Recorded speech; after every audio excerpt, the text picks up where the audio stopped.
Today we are celebrating Palm Sunday, and the word Palm Sunday comes from the fact that we have these palms that we bless, that we take to our homes, as a reminder of what we are celebrating today. And we do this because of Jesus' entrance into the holy city Jerusalem as he is on his way to suffer, be scourged, be crucified, and die. And in a beautiful reading from the Office of Readings on this Palm Sunday, we hear from St. Andrew of Crete these words.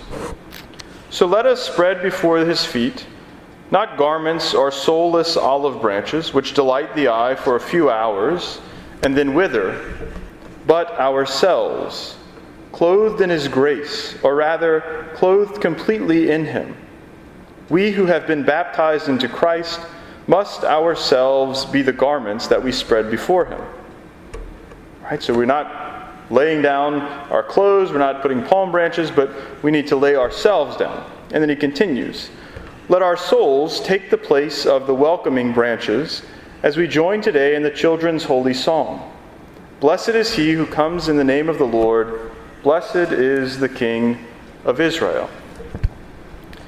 And I think that the same idea, right, replacing the branches with our own souls, with our own selves, can be applied to the gospel too, right? At the very beginning of that brief gospel that we heard this morning, we heard the disciples going to Jesus and asking him where he wanted to celebrate this great Jewish feast of the Passover.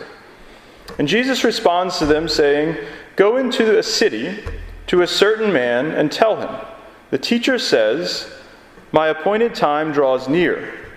In your house I shall celebrate the Passover with my disciples.'"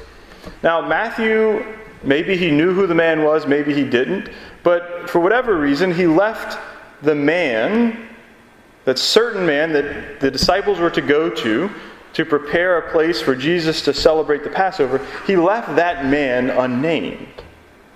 And so we can assume that he is a man, right, in general, that he is a man like any other, like any of us.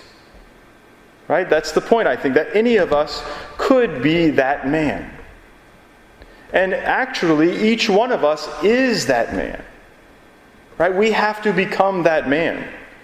We have to prepare a place for Jesus to celebrate the Passover once again. And he wants to come into our homes. Now that takes on a little more literal meaning this year, as you will literally be celebrating the Passover in your homes, right, as we can't gather.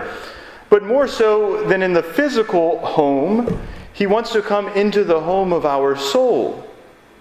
Right, that home that was cleansed, that was purified, that was given divine life in baptism. He wants to return. He wants to come into that home to celebrate this feast of the Passover. And so how are we allowing him to do that? Right, are we giving that time for prayer? Are we making sure that we're clean by going to confession? Are we spending that time with him? Again, he doesn't want us to lay down branches. He wants us to lay down ourselves. He doesn't want to celebrate in our physical homes, although that is good, but more so he wants to celebrate in the homes of our hearts, right, where he should live always. And so we pray that as we enter into this Holy Week, that we would prepare a place for the Lord to celebrate the Passover. That we would prepare our hearts to celebrate the great solemnity of his resurrection.